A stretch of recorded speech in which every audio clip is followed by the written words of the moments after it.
क्या होता है, बहुत बार हम में से काफी सारे ऐसे जितने भी स्टूडेंट्स हैं, मैं खुद, हम ऐसी फैमिली से बिलोंग करते हैं जो मिडिल क्लास या लोअर मिडिल क्लास फैमिलीज में रहते हैं, और हर किसी की लाइफ में कोई ना कोई किसी प्रकार से मुश्किलें आती हैं। बहुत बार मैं देखता हूँ काफी सारे लोग यही एक्सक्यूज बनाकर चलते रहते हैं कि यार मेरी लाइफ में ना ये वाली मुश्किल आ गई, मेरी लाइफ में ये प्रॉब्लम होगी जिसकी वजह से मैं ये नहीं कर पाया। बहुत सारे ऐसे लोग, बहुत सारे एक्सक्यूज आपको जिंदगी भर में मिल जाएंगे। अपने पर्टिकुलर प्रोफेशन की बात कर रहा हूं तो हम में क्या एक्सक्यूज होता है, जब भी कोई अटेम्प्ट लेट से आपका आ रहा है, बहुत बार हम अटेम्प्ट छोड़ देते हैं ये कहकर कि नहीं यार मेरी तैयारी नहीं हुई। हम कई बार किसी भी चीज पर ब्लेम डाल सकते हैं, यार आईसीआई ने बुक्स लेट भेजी थी ना इसलिए, यार वो मैंने सुना है कि नवंबर में ना मुश्किल आता है, मई में आसान आता है, या फिर वही पता मैंने सुना है मई में मुश्किल आता है, नवंबर में आसान है, तो इस तरह से अटेम्प्ट स्किप कर देते हैं। किस दिन पढ़ने का मन नहीं कर रहा, यार आज तबीयत ठीक नहीं लग रही है, आज रहने देता हूं। तो ऐसे एक्सक्यूजेस हम बनाते रहते हैं। कुछ बड़े एक्सक्यूजेस भी होते हैं, बच्चे हमें संपर्क करते हैं, कई बार हमें पता चलता है, बच्चे बताते हैं बिल की बात कर, सर मेरी फैमिली में ऐसा है, ये इशू हो गया, ये प्रॉब्लम हो गई, मुझे ये प्रॉब्लम है, मेरी फैमिली में ये पर्टिकुलर इंसान है, इसको ये प्रॉब्लम है, जिसकी वजह से मैं अपनी पढ़ाई में कंसंट्रेट नहीं कर पा रहा हूं। ऐसी चीजें मतलब बहुत ज्यादा दुर्लभ नहीं है, ये हो सकती है, ठीक है ना। प्रॉब्लम हर किसी की लाइफ में है, सबसे पहले तो हम ये समझ लें। अगर हमें लगता है, अगर आपको लगता है यार मेरी ही जिंदगी में प्रॉब्लम है, तो आप गलत हो। Problem is there in everybody's life, it's just you who has to understand how to handle that particular problem, how to handle that particular stress. Point ये आ जाता है, आपके साथ प्रॉब्लम है, मान लिया, ठीक है, मैंने ये भी मान लिया प्रॉब्लम है, मैंने ये भी मान लिया जेन्युइन प्रॉब्लम है, व्हाट नाउ, क्या करेंगे। एक इंसान 21 की ईयर में चार्टर्ड अकाउंटेंट बन गया, एक 25 में बना, एक 30 में बना। मैं ये नहीं कह रहा कि किसी में कोई बुराई है, पहली बात तो इसको समझ लें कि ऐसे डिंडोरा पर तो राहुल सर ने बोला कि जो पहले टाइम में करता रैंक सब करता है वही सी अच्छा होता है, ऐसा कुछ नहीं है। ये चीज तो मेरे को कही गई थी, मैंने स्टार्टेड माई सीए, तो 12th पास करके जब मैंने अपने घर वालों को बोला कि मुझे सीए करनी है, तो हमने आप पर ढूंढना सर्च किया कि हमारे विसिनिटी में क्या कोई बच्चा ऐसा है जो सीए कर रहा है, सीए कर चुका है। तो एक का पता चला, हालांकि दूर था वो भी, 2-3 किलोमीटर के फासले पर हमें पता चला, जहां पर मैं मैथ्स की ट्यूशन पढ़ता था 12th में, वहां पर एक और बच्चा आता था मुझसे जूनियर, मतलब मैं अगर 12th में था, वो बच्चा 11th में था, तो उसकी sister Shri Ram college of commerce में पढ़ती थी, तो उसको सीए के बारे में पता था। तो मैं अपनी मम्मी जी के साथ पहुंच गया उनके घर, मैंने कहा जी सीए करनी है, कुछ बताइए। छोटा सा बच्चा था उस टाइम, तुम्हें कहते थे सीए करने का तभी फायदा अगर रैंक आए, और मैंने कहा रैंक कैसे आते, कहते टॉप 50। तो भाई मैंने सोचा है ये तो बड़ी गलत बात कह दी, मतलब गलत इन द सेंस, मुझे लगा कि यार फिर तो हमारा सीए करने का कोई फायदा ही नहीं होगा अगर रैंक ना आए। अब किसके रैंक आते, 2004 की बात बता रहा हूँ। फिर जब खुद किया तो पता चला कि ऐसा नहीं है कि सिर्फ आप रैंक लेंगे तो तभी पूछ होती है, ऐसा नहीं है। हाँ, रैंक लेना अपने आप में एक अचीवमेंट पे मानता हूँ कि हम अपने आप को डिस्टिंग्विश कर सकते हैं, लेकिन हाँ ऐसा बिल्कुल नहीं कि रैंक नहीं आया तो सीए की कोई वैल्यू नहीं। अरे भाई बहुत सारे चार्टर्ड अकाउंटेंट रैंक होल्डर से भी आगे हैं, ठीक है ना। लेकिन हाँ, रैंक की अपनी एक परिभाषा है, मेरे लिए रैंक बहुत मायने रखता है, मेरे लिए बहुत ही ज्यादा, मतलब मैं उसको शब्दों में बयान नहीं कर सकता। For me the rank is an emotion, for me that rank is an emotion, that is something which identifies me. Okay चलिए, coming back to the main issue, coming back to the main point. हमें लगता है कि हमारी ही life में problem है, दूसरे की लाइफ में प्रॉब्लम नहीं है ना। मैंने ये भी कहा कि हमें स्ट्रेस को, इस प्रॉब्लम को हैंडल करना आना चाहिए। इन्हीं परिस्थितियों में, इन्हीं प्रॉब्लम्स के बीच में आपको सब कुछ करना पड़ेगा। अगर आप ये सोचो कि यार I will wait, first let this problem be over and after that I will start my study, after that I will concentrate, then you are wrong my friend। ऐसा टाइम कभी आएगा ही नहीं। अगर आप सोचते हो कि जिंदगी प्लेन चलती जाए, प्लेन जिंदगी का मतलब आप जानते हैं, पर्सन इज डेड। जब हार्ट बीट भी रुक जाती है ना, जब प्लेन वायर की तरह चलती है, प्लेन एक लाइन दिखती है, इसका मतलब है इंसान इज नो मोर। तो हमें वैसी लाइफ की कामना करनी नहीं है, हमें हमेशा ही कहना ठीक है प्रॉब्लम आ गई तो क्या we should be able to solve that particular problem. And मुद्दे की बात जो थी, मैंने कहा 21 में बना, 25 में बना, 31 में चार्टर्ड अकाउंटेंट बना। सवाल उठा, आप जब इंटरव्यू देने गए, आपको क्या लगता है तीनों कैंडिडेट का इक्वल कैलिबर है, किसको सिलेक्ट किया जाएगा इंटरव्यू में पैनल के द्वारा? ऑब्वियसली उसको जिसने 21 की ईयर में चार्टर्ड अकाउंटेंसी का परीक्षा को पास किया, बिकॉज वो बहुत सारी चीजें दर्शाता है। सिर्फ ऐसा नहीं कि आपने कम एज में किया, वो ये दर्शाता है कि आपने अपने जीवन को अच्छे से मैनेज किया as compare to the other two 25 या 30 की एज में बने। आपने उस स्ट्रेस को ज्यादा बेटर तरीके से हैंडल किया। मान लिया, मैं तो ये कह रहा हूं जो 25 और 30 वाले वो नालायक बच्चे नहीं है, उनके जीवन में एक्चुअल में प्रॉब्लम थी प्रॉब्लम, बेचारे नहीं कर पाए, अब क्या करें। लेकिन बात जो मैं कह रहा हूं, मेन चीज उस पर ध्यान दीजिए कि इंटरव्यू पैनल जो होगा वो सेलेक्ट किसको करेगा, 21 वाले को। 25 और 30 वाला अपनी प्रॉब्लम बताने की कोशिश कर रहा है, लेकिन नोबडी इज इंटरेस्टेड। मैं ये नहीं कह रहा 25 और 30 वाले को जॉब नहीं मिलेगी, वो भी अच्छा कर जाएंगे जीवन में, लेकिन इस पर्टिकुलर पॉइंट ऑफ टाइम पर मैं सिर्फ ये कहने की कोशिश कर रहा हूं, मान लो नेक्स्ट अटेम्प्ट है, आपका भी अटेम्प्ट है और आपने उस अटेम्प्ट को स्किप कर दिया, there was some genuine problem और आप थोड़ा सा लेट चार्टर्ड अकाउंटेंट बने। जब आप चार्टर्ड अकाउंटेंट बनकर कैंपस प्लेसमेंट के द्वारा पहुंचे रूम में जहां पर आपका इंटरव्यू लिया जा रहा है, वहां पर आप क्या बताओगे? जब आपसे पूछा जाएगा कि आपने इतना लेट क्यों किया, तो क्या आपके इस जेन्युइन रीजन की कोई तवज्जो दी जाएगी? The answer is no, not at all. बहुत बार तो ऐसा होगा, कई कंपनी के दरवाजे तक हमें जाना नहीं दिया जाएगा। क्या कोई मेरी प्रॉब्लम इंटरेस्टेड था? किसी ने सुनी मेरी प्रॉब्लम? कंपनी ने कह दिया जिन्होंने इतने टाइम में पास किया जी वही हमारे लिए यहां पर अप्लाई करेंगे। मतलब हमें तो मौका भी नहीं दिया गया कि मैं बता दूं भैया मेरे जीवन में प्रॉब्लम आ गई थी, मेरी फैमिली में ये इशू हो गया था। हमें ये भी अपॉर्चुनिटी नहीं मिली। सारी कथा का सार एक ही है, the problems may be there, the problems will be there, the problem shall be there for indefinite time.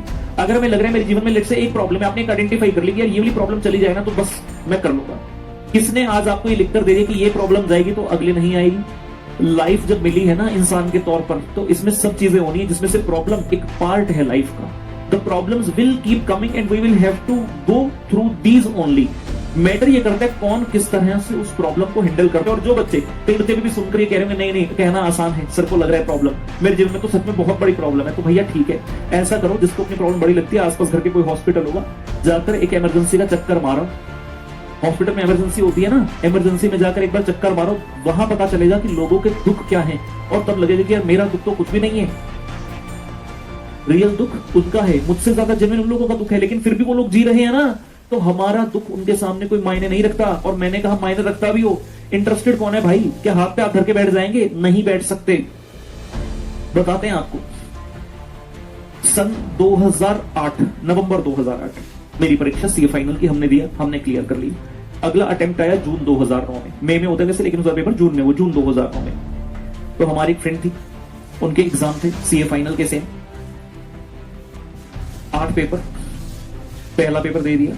पहले पेपर के बाद छुट्टी होती है, मतलब हर पेपर में छुट्टी मिलती है, तो फर्स्ट पेपर देने के बाद छुट्टी, फिर नेक्स्ट पेपर हो रहा है। सेकंड पेपर से पहले उस बच्चे की लाइफ में इतना बड़ा एक प्रश्न चिन्ह आ गया कि जो सुनने वाले थे हम लोग भी उस टाइम पर जब सुना तो हम स्तब्ध रह गए कि यार ये क्या हो गया बच्चे की लाइफ में। मतलब सीए का ऐसा एग्जाम जहां पर आप इतनी सारी मेहनत, इतना सारा हार्डवर्क करके एक पर्टिकुलर अटेम्प्ट तक पहुंचते हो, इस आशा के साथ कि इस अटेम्प्ट में मैं अपना बेस्ट शॉट दूंगा और मैं क्लियर करूंगा और मैं चार्टर्ड अकाउंटेंट कहलाऊंगा। The last stage of the CA examination, CA final. बच्चे ने, उस फ्रेंड ने, हमारे 8 के 8 पेपर भरे हुए थे, पहला पेपर हो गया, दूसरे पेपर से पहले उसके फादर की डेथ हो गई। बच्चे के फादर की डेथ हो गई। स्टूडेंट, गुड़िया थी, गर्ल थी, 2 बहनें थी, मम्मी पापा, तो फादर की डेथ हो गई। इस सर्कमस्टांस में सीए का एग्जाम के बंदे को कुछ भी समझ नहीं आता, नथिंग एट ऑल, पूरा ब्लैंक हो जाता है। आपको समझ नहीं आती जीवन में क्या होगा। मेरे ख्याल से किसी अपने को खोने से ज्यादा बड़ी बात कोई नहीं हो सकती इस मनुष्य जीवन में, और उसमें भी अपने पेरेंट्स में से किसी एक को खो देना। तो उस बच्चे के फादर की डेथ हो गई। बच्चे ने फिर भी हिम्मत दिखाई, किसी तरह वो एग्जाम देने पहुंच गई। और जब हमें पता चली ये बात तो हम तो मतलब समझ ही नहीं पाए कि इस सर्कमस्टांस में बच्चा कैसे एग्जाम देने जाने की हिम्मत कर रहा है। उस बच्चे ने सेकंड पेपर दिया तो हमें लगा कि ठीक है ये बच्चा फर्स्ट ग्रुप देना चाहता है। सेकंड पेपर दिया, उस बच्चे ने थर्ड पेपर भी दिया, फोर्थ पेपर भी दिया, फाइनली ग्रुप 1 खत्म हो गया। लेकिन सबको पता था इस सर्कमस्टांस में दिया, पास होना तो बनता ही नहीं है। लेकिन हाँ, फिर भी एक बच्चे ने कितनी, मतलब आई कांट, मेरे पास शब्द नहीं है इस चीज को बयां करने के लिए कि कितने ज्यादा हिम्मत दिखाई उस बच्चे ने, और उसको समझ दी कि हाँ आज अगर मैं बैठ गई, मैं एग्जाम हॉल तक ना गई तो मेरा अटेम्प्ट 6 महीने लेट होगा। फादर की डेथ एक ऐसा सदमा जिससे मैं ये मानता हूं कि शायद इतने साल बाद भी, मोर देन 10-12 ईयर्स बाद भी शायद हम उभर नहीं पाते इन चीजों से, क्योंकि बचपन से लेकर हमारी इतनी सारी मेमोरीज क्रिएटेड होती हैं, and it's not easy at all to lose somebody to whom you love unconditionally. फिर बच्चे ने पहला ग्रुप दिया पूरे का पूरा। इतनी बड़ी बात थी, समझ सकते हैं आप, समझ सकते हैं आप कितनी बड़ी बात थी। बच्चे ने हिम्मत नहीं हारी। बच्चा कहता मैं दूसरा ग्रुप भी दूंगा, क्योंकि मैंने तो भैया दोनों ग्रुप भरे हैं और ये मेरे फादर का सपना था कि मैं चार्टर्ड अकाउंटेंट बनूं, तो मैं उस सपने को डिले होता कैसे देख लूं 6 महीने और। बच्चे ने 5वां पेपर, 6ठा पेपर, 7वां पेपर, 8वां पेपर, सोचो उस घर में क्या माहौल होगा, कितनी चीख पुकार मची होगी। फिर भी उस बच्चे ने धैर्य दिखाते हुए ब्रेवरी के साथ सिचुएशन का सामना किया और एग्जाम देने। जब भी मैं इतनी बार बताता हूं, every time I tell this story to my students, मेरे रोंगटे खड़े हो जाते हैं, गूज बम्प्स आ जाते हैं, क्योंकि मैं उस दौर में था। I was undergoing all this things. मतलब उस स्टूडेंट की लाइफ मेरे से अनभिज्ञ नहीं थी उस वक्त। हमारे फ्रेंड थे तो हमें पता था क्या चल रहा है। एग्जाम दे दिए, सबसे बड़ी अचीवमेंट रही यही थी। रिजल्ट क्या आएगा क्या नहीं मैटर नहीं करता। मेरी लाइफ का एक प्रिंसिपल रहा, जीवन में मुश्किल कैसे से कैसे भी आ जाए, लड़ना नहीं छोड़ना। जब बिना लड़े हथियार डाल दे उस दिन अपनी नजरों में गिर जाएंगे, लेकिन fighting spirit has to be there. CA हो, कुछ भी हो, लाइफ का कोई भी एग्जाम हो, real exam, we have to keep fighting with the circumstances. 2 महीने के बाद रिजल्ट भी डिक्लेयर हुए। उस बच्चे ने सारे पेपर पास किए, वो बच्चा चार्टर्ड अकाउंटेंट बना। सोचो उस सर्कमस्टांस में उस बच्चे ने one of the most difficult exams in the country, और जो बच्चे नॉर्मल सिचुएशन में एक एक ग्रुप करके पास नहीं कर पाते, उस बच्चे ने उस परिस्थितियों में दोनों ग्रुप क्लियर किए, वो बच्चा चार्टर्ड अकाउंटेंट बना। सोचो कितनी इज्जत उसके लिए हम लोगों के मन में होगी। मैं सिर्फ ये आपको प्रूव करने की कोशिश कर रहा हूं, ये कहने की कोशिश कर रहा हूं कि अगर हमने भी अपनी लाइफ में कहीं से कोई एक्सक्यूज बना लिया कि अरे मेरी लाइफ में ना ये है इसलिए मैं नहीं कर पा रहा, कोई फायदा नहीं है उस चीज का, कोई फायदा नहीं है। We are just trying to limit ourself. हम अपने आप को लिमिट कर रहे हैं, एक दायरे के अंदर बांध रहे हैं कि इससे आगे तो मैं कर ही नहीं सकता, जबकि हमारा एटीट्यूड होना चाहिए प्रॉब्लम कैसे भी हो, I will win this attempt, मैं चार्टर्ड अकाउंटेंट बनूंगा। और ये तो सीए की छोटी सी बात कर रहे हैं हम, C is just a part of life. Life में इसके अलावा बहुत कुछ है। चार्टर्ड बन गए, जॉब लग गई, प्रैक्टिस किया, फैमिली हो गई, शादी हो गई आपकी, उसके बाद तरह तरह की प्रॉब्लम स्टार्ट हो सकती है। मतलब प्रॉब्लम किसी भी वे पे आ सकती है, कभी भी आ सकती है। ऐसा नहीं कि सिर्फ अभी आई है तो अभी हम डर कर बैठ जाए ना। एक नॉर्मल रूल, एक प्रिंसिपल होना चाहिए कि यार प्रॉब्लम है तो कोई बात नहीं। जीवन में प्रॉब्लम का आना निश्चित है, किसी का भी जीवन ऐसा नहीं जहां प्रॉब्लम नहीं आ सकती। वो अलग बात है कि हर किसी को लगता है प्रॉब्लम मेरे साथ ही है, दूसरे के साथ में। हर किसी को दूसरे की थाली में परोसा गया खाना अच्छा लगता है, रेस्टोरेंट में अपनी डिश से ज्यादा आपको दूसरे वाले की डिश अच्छी लगती है। बिल्कुल उसी प्रकार से तो हमें भी ये लगता है कि यार मेरी लाइफ में ये है इसलिए मैं नहीं कर पाया, वो जो बच्चा रैंक लेकर आया, वो जो बच्चा एक बार में पास हो गया, वो जो बच्चा जल्दी सक्सेसफुल हो गया, उसकी लाइफ में ऐसा नहीं था ना इसलिए वो बन गया। आए दिन सोशल मीडिया पर स्टोरीज पढ़ते हैं कि जो बच्चे जिनके पास कोई भी साधन नहीं थे अच्छे, उन्होंने भी मुकाम पाया है। मैं खुद सरकारी स्कूल से पढ़ा, बच्चे मैं देखता हूँ यहाँ पर बहुत बड़े बड़े स्कूल से पढ़ते, पता नहीं कितनी कितनी फीस भरते हैं और कहते हैं कि भाई हम अपने भविष्य की नींव रख रहे हैं। ये किसने कह दिया कि जो बच्चा बेचारा ऐसे स्कूल में नहीं पढ़ा उसके भविष्य की कोई नींव ही नहीं है। आप जितने मर्जी बड़े से बड़ा उठाकर देख लीजिए इंसान जो सक्सेसफुल है, उनकी कहानी कहां से स्टार्ट हुई, still they achieve that thing because the power was in them. Circumstance जैसे भी उन्होंने डटकर सामना किया। और यही चीज जितने भी मेरा ऑडियंस, जितना भी मेरा स्टूडेंट है, मैं हर किसी बच्चे को, पढ़ाई के अलावा पढ़ाई तो यार होनी ही है, पढ़ाई तो होनी ही है। लेकिन जब भी मेरे पास कोई स्टूडेंट आते हैं, फेस टू फेस में भी आते हैं या ऐसे भी आते हैं, तो मेरा एक मेन चीज रहता है कि मैं बच्चे को लाइफ जीने के लिए प्रेरित करूं, सिखाऊं कि लाइफ कैसे जी जाती है और लाइफ में कभी भी किसी भी परिस्थिति में हार नहीं मानना।